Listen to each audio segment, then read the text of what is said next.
이번 시간에는 우리 소프트웨어 개발 방법론에 대해서 같이 한번 살펴보도록 하겠습니다. 맨 처음에 이제 우리가 소프트웨어를 개발할 때는 맨 처음에 이제 절차적 설계 방법을 이제 사용을 했습니다. 자, 이 절차적 설계 방법론이다. 그렇게 이제 얘기하게 되면 얘는 이제 내가 만약에 뭐 계산기 프로그램을 만들 거예요. 그러면은 맨 첫 번째 줄부터 시작해서 우리가 전부 다 이제 입력을 하는 거예요. 코드로. 전부 다 해당 언어를 가지고 쭉쭉 순서대로 입력을 해 가면서 이제 프로그램을 개발하던 그런 방법을 보고 우리가 절차적 설계, 순차적 설계 그렇게 이제 불렀어요. 만약에 이 계산기랑 비슷한 거, 만약에 공학용 계산기를 만들 거예요. 그럼 또 아무것도 없는 상태에서 첫 번째 줄부터 시작해서 쭉쭉 입력해 나가요. 그렇게 이제 프로그램을 짰어요. 근데 이렇게 짜다 보니까 이쪽에 이제 계산기 프로그램이기 때문에 더하기 하는 기능도 있고 빼기 하는 기능도 있고 곱하기도 있고 나누기도 있겠죠. 이 공학용 계산기에도 기본적으로 더하기 빼기 곱하기 나누기는 들어갈 거 아니에요. 그래서 어차피 여기에도 더하기 기능이 있고 여기도 더하기 기능이 있으니까 이런 더하기 기능을 따로 우리가 만들어 놓고 이거를 나중에 필요할 때 우리가 불러다 쓰자. 그렇게 해서 개발된 게 우리 구조적 방법론이요. 이 구조적 방법론이라는 거는 프로그램들의 각각의 기능들이 있죠. 그런 기능들을 전부 다 이제 모듈화 시키자. 모듈화 시키자. 우리 부품화 시키자. 우리 뭐 물건 같은 거 만들어낼 때 이제 부품이 전부 다 필요하죠. 그런 부품화를 시켜서 우리가 필요한 그런 기능들을 가져다 쓰자. 그렇게 이제 만들어 놓은 게 우리 구조적 방법론이에요. 옛날에는 우리가 물건을 만들 때도 전부 다 사람이 일일이 전부 다 수작업으로 다 하나하나 다 만들어냈잖아요. 물건 하나 만들 때도 시간이 너무 오래 걸리잖아요. 그래서 이제 공장에서 아예 부품을 따로따로 만들어서 그걸 조립해서 이제 물건을 만들자. 그런 식으로 이제 만들어 놓은 게 우리 구조적 방법론이라는 거예요.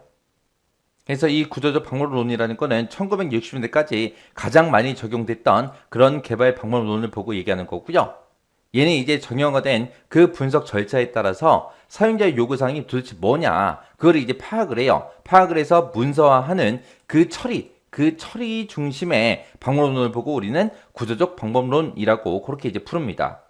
그래서 이 구조적 방법론의 가장 큰 목적이 쉽게 쉽게 이해할 수 있게 만들자. 그리고 쉽게 이제 검증할 수 있게 만들자. 그래서 쉽게 이해하고 쉽게 검증 가능한 그런 프로그램 코드를 생성하는 것이 목적이었어요. 목적. 그래서 우리가 구조적 방법론을 이용해서 만약에 프로그램 하나 만들 거예요. 그때는 이제 분할과 정복이라는 이 원리를 적용시켜서 우리가 프로그램을 개발했어요. 이 분할과 정복이다. 그럼 뭐냐? 만약에 복잡한 그런 기능을 가진 프로그램을 이제 요청이 들어왔어요.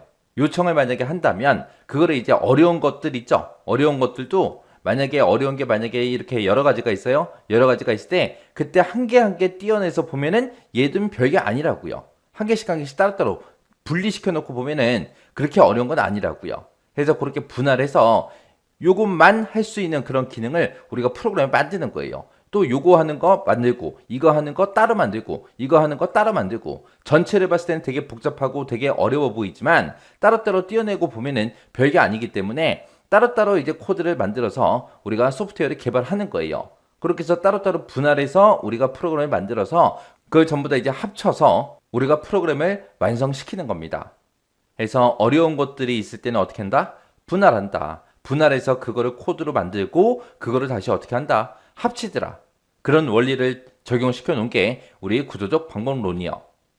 그래서 구조적 방법론이 뭔지 요거 이제 잘 기억하시고요. 그리고 얘도 이제 개발하는 절차가 있어요. 그 절차 정확하게 기억하시면 됩니다. 이 절차는 크게 어렵지 않아요. 맨 처음에 이제 어떤 프로그램을 만들어 주세요라고 요구가 들어오면 일단은 우리가 타당성 검사를 먼저 해야 되겠죠. 그래서 타당성을 먼저 검사하고 그리고 나서 이 프로그램 만들 수 있을 것 같아. 그러면 이제 계획을 세우겠죠. 계획을 세우고 그다음에 이제 요구사항 단계를 거쳐서 그다음에 이제 프로그램을 이제 설계하고 구현하고 테스트하고 그리고 운영 및 유지 보수를 하면 되겠죠. 그래서 요 개발 절차 요 순서대로 여러분들이 잘 기억하셔야 돼요. 중간에 여기다 구멍을 빵 뚫어놓고 이곳에 뭐가 들어가냐, 이곳에다가 구멍을 빵 뚫어놓고 뭐가 들어가냐, 그렇게도 이제 물어볼 수 있어요. 그래서 요 개발 절차 순서대로 여러분들이 쓸 수 있게끔 여러분들이 꼭 기억하고 지나가시기 바랍니다. 이번 시간에 우리 구조적 방법론 문제를 같이 한번 풀어보도록 하겠습니다. 정형화된 그런 분석 절차에 따라서 사용자의 이제 요구 사항들을 전부 다 이제 파악하고 문서화하는 그런 체계적인 분석 방법이래요. 자료 흐름도가 됐든 자료 사전이 됐든 수단의 명세서 이런 것들의 특징을 갖는 그런 소프트웨어 개발 방법론이 뭔지 써라. 그렇게 이제 나왔습니다. 이런 방법론을 보고 우리가 이제 구조적 방법론 그렇게 이제 부르는 거죠. 그래서 정답이 구조적 방법론이고요.